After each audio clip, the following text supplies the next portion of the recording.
So, dalam video ini saya akan sampaikan 5 hal bagaimana cara Anda menjual ide, menjual pemikiran, menjual solusi kepada atasan Anda dan juga kepada customer.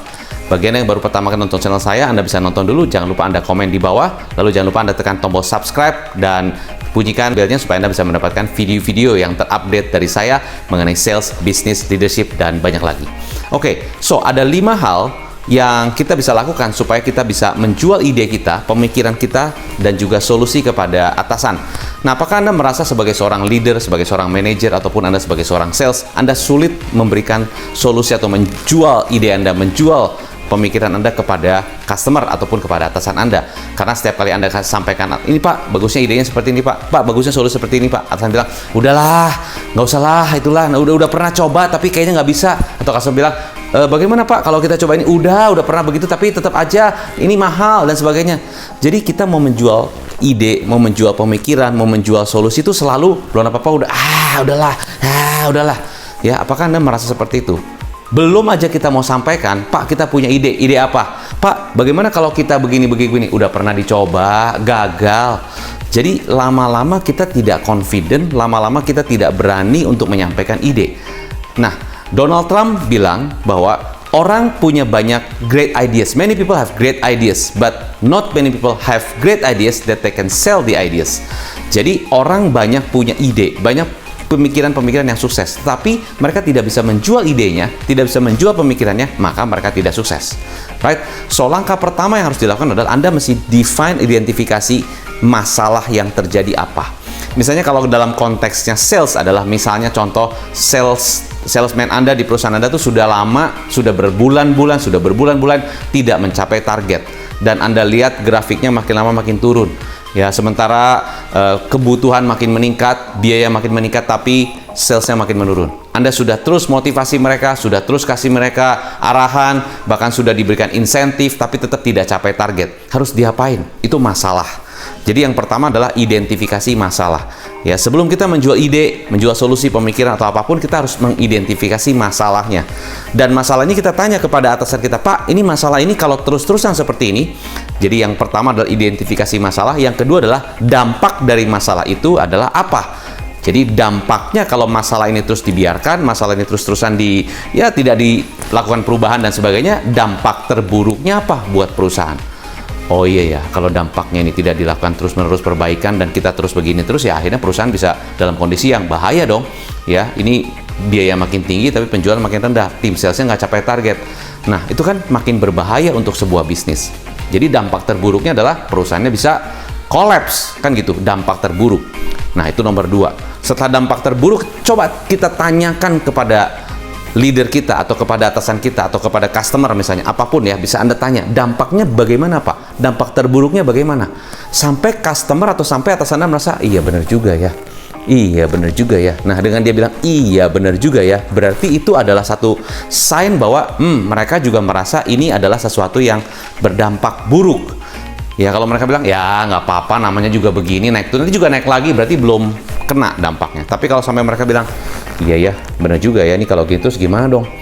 Panik. Nah, biasanya yang terjadi adalah bukannya kita yang memberikan ide dulu, tapi atasan kita yang bilang, nih kalau bisa ini cepet-cepet dong, dinaikin dong salesnya.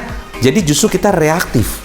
Nah, kalau Anda bisa jual ide, jual solusi, berarti kan Anda proaktif sebagai leader, ya kan?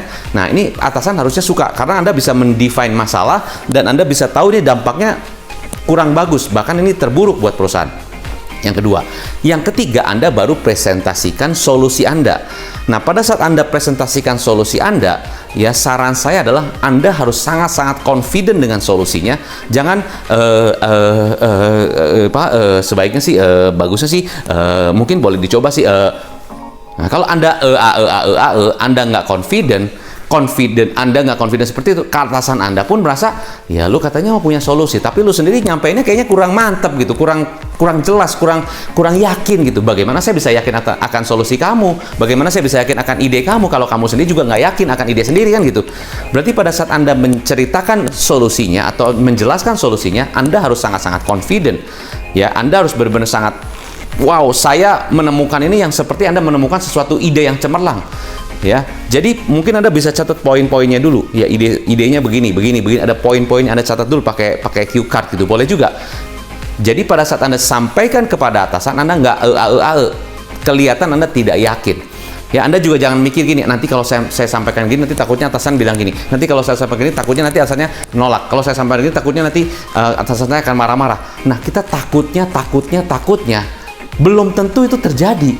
Kita udah takut duluan, ya. Nah, buang pikiran itu. Jadi jangan pikirin nanti kalau atasan akan marah, atasan akan mungkin jadi nggak setuju, atau atasan akan menolak. Itu jangan dipikir. Yang penting kita confident aja.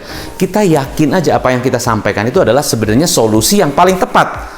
Sampaikan solusi yang tepat, Pak.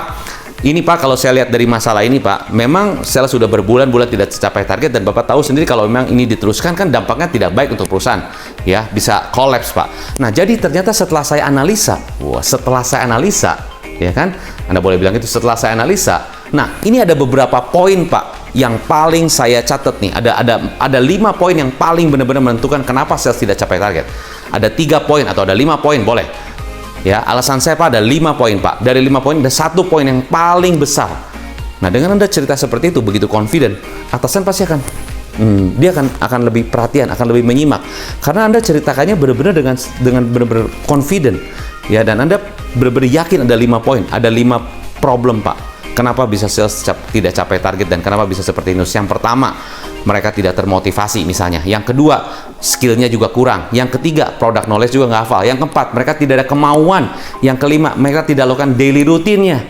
Nah, jadi dari ini semua Pak, yang paling besarnya adalah mereka tidak punya kemauan untuk bisa melakukan yang sesuai dengan apa yang kita mau. Jadi kemauannya nggak ada. Bukannya mereka nggak bisa, mereka sebenarnya bisa aja, tapi kemauannya nggak ada. Oh, gitu ya. Nah, jadi solusi saya adalah Pak, bagaimana orang yang tadinya sebetulnya dia punya kapasitas, tapi karena nggak ada kemauan alias dalam tanda kutip males atau sudah di zona nyaman, maka saya pakai ide gara-gara waktu hari Minggu itu saya sedang santai di rumah nonton TV, ya, terus saya pengen cuci mobil saya udah kotor, tapi saya males, aduh nanti aja deh nonton TV dulu dan sebagainya. Terus tiba-tiba istri saya bawain ember, lalu bawain ada selangnya, lalu ada sampo mobil, pakai spons taruh di sana, udah ditaruh di depan mobil. Terus istri saya cuma bilang gini, itu mobil. Karena saya lihat itu berantakan, jadi saya tadi duduk, jadi berdiri, bangun, dan saya cuci mobil. Jadi yang tadinya saya sudah nyaman di kursi nonton TV, gara-gara istri saya taruh itu ember segala macam semuanya di depan mobil jadi berantakan, jadi saya datang dan saya mulai cuci mobil, gitu kan. Akhirnya saya cuci mobilnya dan saya cuci bener-bener bersih. Saya pengen bener-bener mobilnya sangat bersih karena saya jadi merasa, wah ini ownership mobil saya. Nah, dari situ saya dapat ide Pak. Ternyata kalau kita, ya, sales kita ini males, nggak ada kemauan, kerjanya begitu aja, terlalu zona nyaman, kita mesti bikin sistemnya sehingga orang yang males jadi rajin. Atasan bilang, bener juga. Nah, bikin sistemnya supaya orang yang malas jadi rajin, karena itu core problemnya kenapa kita salesnya nggak capai target.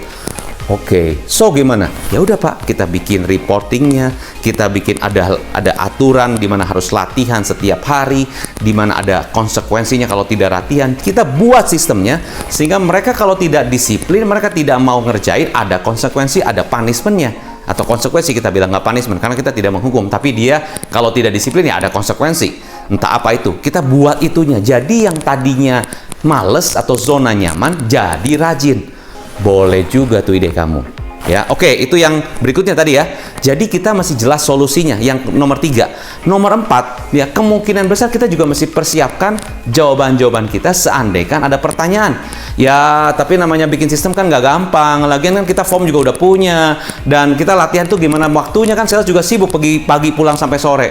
Pasti ada pertanyaan-pertanyaan, orang yang mungkin kurang setuju dengan ide kita, orang yang mungkin kurang sependapat dengan ide kita, orang yang mungkin melihat dari sisi yang lain, mungkin ini nggak pas dan sebagainya. Bisa jadi kan, Anda harus persiapkan jawaban-jawabannya. Nah, kalau Anda bisa jawab dari pertanyaan-pertanyaan tadi, bisa jadi ide Anda orang bilang, oh ini keren banget.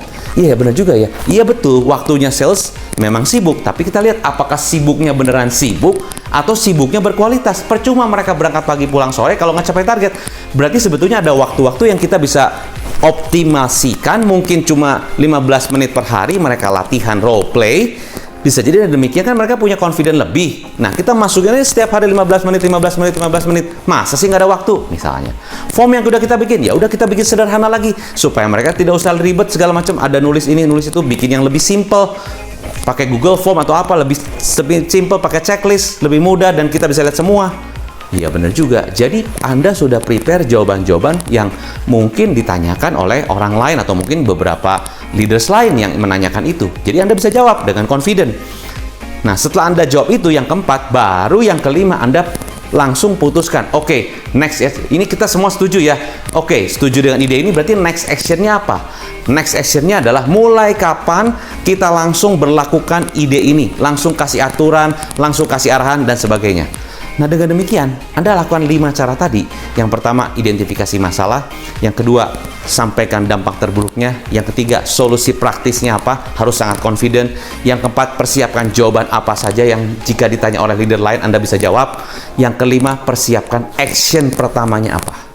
Nah, kalau Anda bisa lakukan ini dengan sangat-sangat confident, 5 step ini, saya yakin ide apapun, solusi apapun, atau pemikiran apapun, Anda bisa jual kepada atasan Anda. Kalau Anda sales, Anda bisa jual solusi Anda kepada mereka, sehingga mereka yang tadinya, iya benar juga ya, iya.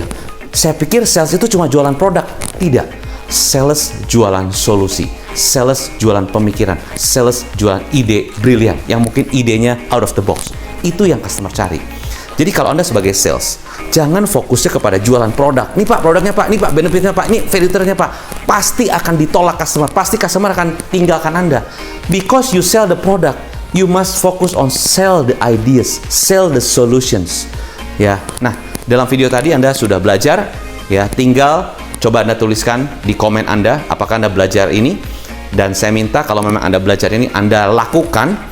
Lalu setelah Anda lakukan, Anda review apa yang Anda lakukan. Lalu Anda silahkan setelah Anda lakukan dan ada perubahan, silahkan Anda tulis di komen. Saya ada perubahan dengan melakukan ini. Dengan begitu saya bisa jual lebih baik. Silahkan Anda tulis di komen kalau memang cara ini praktis. Karena cara ini saya praktekkan, ini benar-benar praktis. Tinggal Anda buktikan.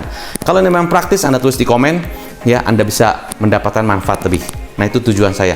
Biarlah saya bisa bantu Anda di dalam video-video saya untuk bisa mempercepat kemajuan di bisnis Anda, di sales, leadership, dan sebagainya. So, kalau Anda masih bingung bagaimana caranya dan bagaimana supaya saya bisa bantu Anda dengan lebih baik lagi, Anda bisa klik link di bawah, hubungi tim saya, kita bisa brainstorming, saya bisa melakukan coaching, training, dan sebagainya. So, sukses selalu buat Anda, sukses, salam pengusaha.